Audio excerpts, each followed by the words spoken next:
Hey there guys, Willaimshat here, and as I promised, I said I would start reviewing all the ships within the Delta Operations pack. By the time this video has come out, they probably have removed the pack from the game. However, it does not mean that you still cannot pick up all of the Tier 6 ships. As you can see, I have them all available to me, and we will go over all of them eventually. Did not pick up the Pathfinder ships, but I wasn't too excited about getting that anyway. I got enough here with just the Delta Operations pack. And the first ship that we're going to review today is going to be the Guardian Cruiser. As my main character is an engineer, I thought this might be a good ship to start with. So if we look over some of the specs, we see that it has 45,000 hull at 50 and 53,000 at 60, at level 60. A shield modifier of 1. Small crew, which is good for your general repairs. I'm glad they didn't give a ridiculous crew amount there. 4 weapons, 4 aft weapons, 4 device slots. Lieutenant Commander Tactical, Lieutenant Intel Engineering, 1 Commander Engineering, 1 Lieutenant Commander Science, and 1 Ensign Universal. And it has 3 Tactical Council slots, 4 Engineering, and 3 Science. It's a pretty even type of ship here, and as it goes along that even further with the +5 to all power levels. 6.5 degrees turn radius or turn rate. Impulse modifier 0.15. Has the cruiser command array, the 4 basic ones: strategic maneuvering, shield frequency modulation, weapon systems efficiency, and attract fire, as most of them do. So if we look at the ship that we have set up here, I don't know that I set it up the best way, but I hope that I set it up in such a way that it's at least usable or friendly. Filled up my engineering slots with mostly neutronium alloys. Science, because this is an engineering ship, I did the most to increase damage, along with some of these consoles. Some may ask, oh, why do I have the particle generator one in there? I will explain that in just a minute. One of the big things is that huge maximum shield capacity. That's really nice. Plus the proc. Whenever I do a shield heal, we get the field exciter for 15 seconds. It can only occur once every 30 seconds, so it has pretty much a constant uptime of 50%. So, or a 50% uptime. Sorry. So that's a nice benefit. It gives a +10 to weapon power and a +16.9 shield regen. So actually, I think that's constantly on the shield regen. But the +10 weapon power is very nice. Along with the binaural gel pack, +2 all power subsystems. They finally fixed that. That's great. Improves my shield hit points, and +7% cooldown reduction on bridge officer abilities. That's nice. And then we have our vulnerability locators. I did an anti-proton build, anti-proton beam array across the front. All of which I focused on crit severity. So we have the neutronic torpedo launcher and our 360 omnis all across the back, along with a kinetic cutting beam and the 1 torpedo for when I'm running away and I want to just blow them up as my ship's exploding. But the one nice thing that I thought was pretty cool about the stations, at least in theory and on paper, I thought it was pretty cool that we had the Commander Tactical, which allowed me to get up to the Torpedo Spread 3, and also allowed with the Universal to have my 2 beam fire at wills. Some people would say, oh, why don't you use Oxtabat, and you could get that up quicker. Like I said, I've said it before in other videos, I don't like using Oxtabat. So, I don't. Commander Engineering, we get survivability on the first 2 slots here. Directed energy modulation, which is a good thing to have for beam fire at will. Aceton beam, which is also good for tanking. It starts to annoy whoever. It's a good tanking ability. Basically, annoys the main target. Intelligence slots. I have not used any of the intelligence abilities. Still kind of playing around with those, trying to figure out which ones are the best, which ones are the the ones to use. But basically, add more to survivability. If you're doing any type of tanking build, which I don't even know why anybody even does it anymore, seems to be a dead art, whatever you want to call it. And even ships that you're not really tanking, a great ability is auxiliary power to structural integrity. It's got a 15-second cooldown. It pops right back up, and it gives you that decent heal and your damage resist rating for 10 seconds. So it's a very nice ability. For Lieutenant Commander Science, we have transfer shield strength and hazard emitters for more healing, and a grab well for CC control, or what's known as crowd control. And that kind of leads a little bit into this console as well, having that additional exotic damage.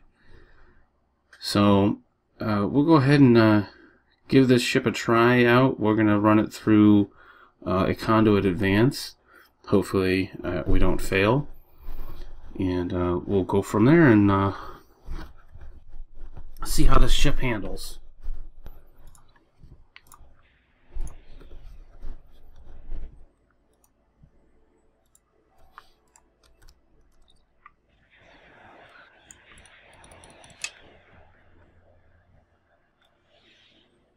See, okay, a few nice ships in here.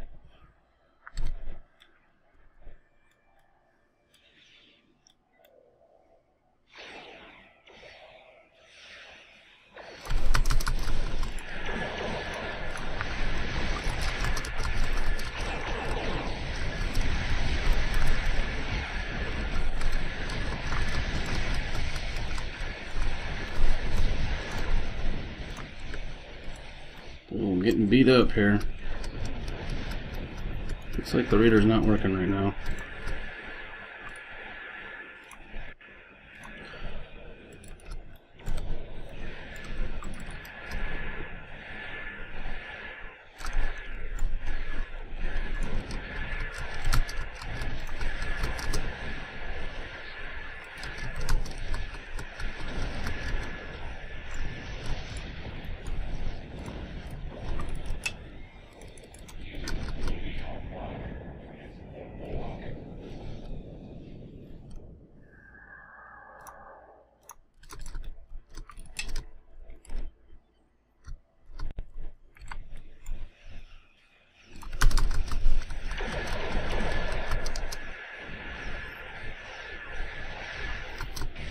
That wasn't good. Blew it up too quick.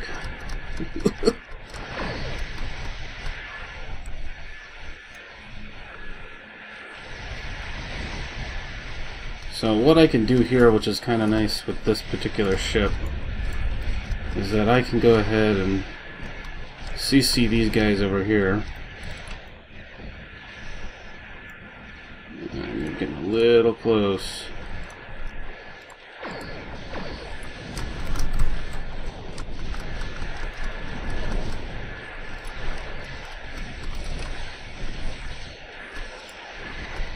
While they take out the gate. We're gonna have to hurry.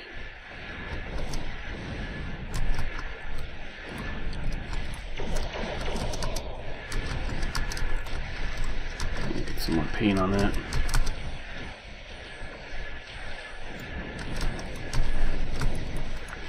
There we go.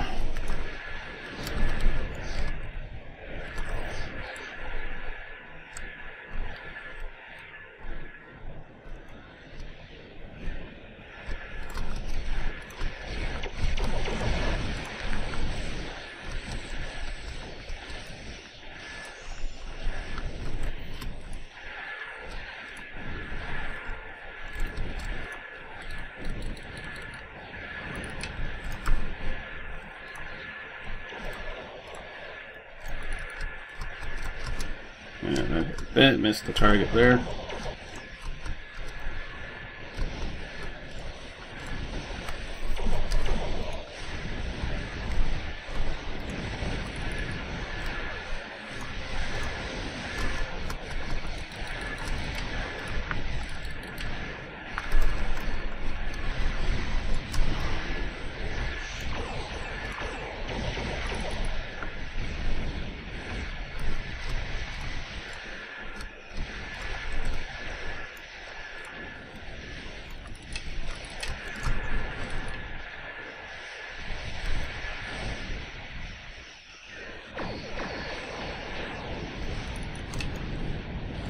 So not horrible.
Somebody's got to get that one down.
And probably take care of them.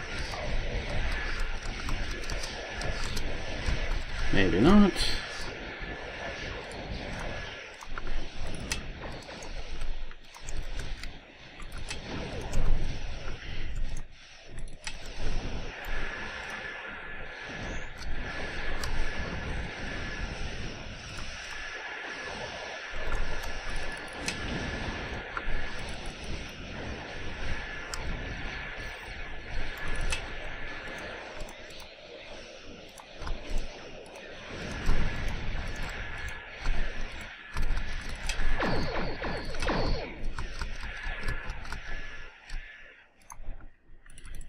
Alright, get away from that. Oh, man.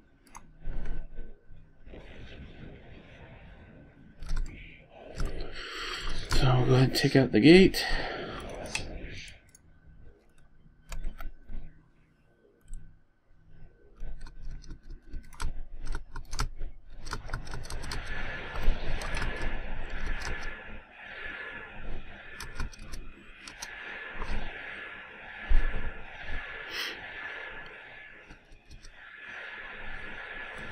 The best place to hit this gate is actually up in the front over here, so if I can swing around I'll show you it starts flanking over there.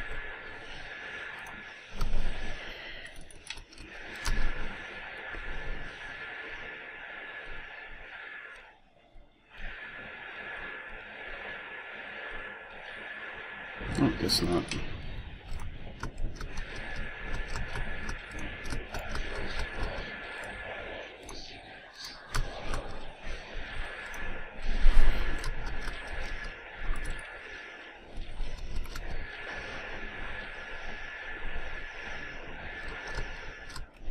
See if we can't find the flank. Nope, not back here.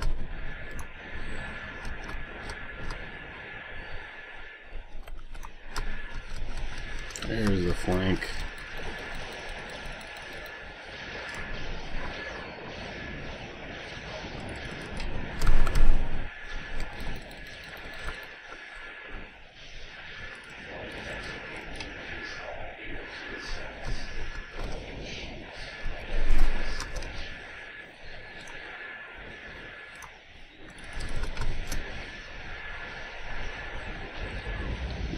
point, and that's it. Okay, so that was the flyby with the Guardian Cruiser in Conduit Advanced. A couple things I forgot to go over real quick were the Starship Mastery abilities that came with this ship. First one being Absorptive Hull Plating, plus 25 physical and kinetic damage resist rating. Second one, Rapid Repairs, regenerates 1047 hull every 3 seconds in space, twice that amount out of combat. So that's pretty nice. You saw in the video there how I was down to about 15% hull. I was like, oh crap. Flew out of there, and I didn't really even have to put too many heals on myself, and I was, back up to about 100% really quick. So that's definitely a nice feature. I enjoy that part. Enhanced hull plating, plus 25 all energy and radiation damage resist rating, plus 10% hull hit points, and our final mastery, Desperate Repairs. And the nice thing about this one, the nice thing about all these tier 6 ships, is we get these traits, these Starship traits, and we are able to apply them across all of our ships that we own. So if we look at it, I have Desperate Repairs. This comes from this particular ship. But there's also these other abilities like Battle Ready, which comes from the Intel Cruiser, and Reciprocity, which comes from the Tactical Phantom Cruiser, Intel Phantom Cruiser. So a lot of these things can be applied across all ships, which is definitely nice to. So you want to make sure you reach that tier or that mastery level 5, so you can have your pick of the litter, basically. So it's definitely a nice little feature. Overall, I would probably give this ship a rating of about 7 out of 10. Might go a little bit higher once I put it through more of its paces. I don't think I've quite nailed down the intricacies of this ship. It's not as strong a tanking ship as I thought it would be. I thought it would be able to handle a lot more incoming damage. It has 83,000 hull with all the abilities that or skills that I have spec'd into, like structural integrities at max, with other specializations, abilities that add more to it, like auxiliary power, configuration, defense, shield capacity, hit points increase based on my aux, which is probably not the best thing I could use. This is more for like a science type ship, but I needed the extra hull. But I also wanted the precision, the advanced targeting system for critical severity. All in all, it does pretty well. But yeah, it's a decent ship. Yet to find that golden nugget of how it should be configured like perfectly. But as usual, guys, I hope you enjoyed the video. Thanks for watching, and we'll see you back here next time.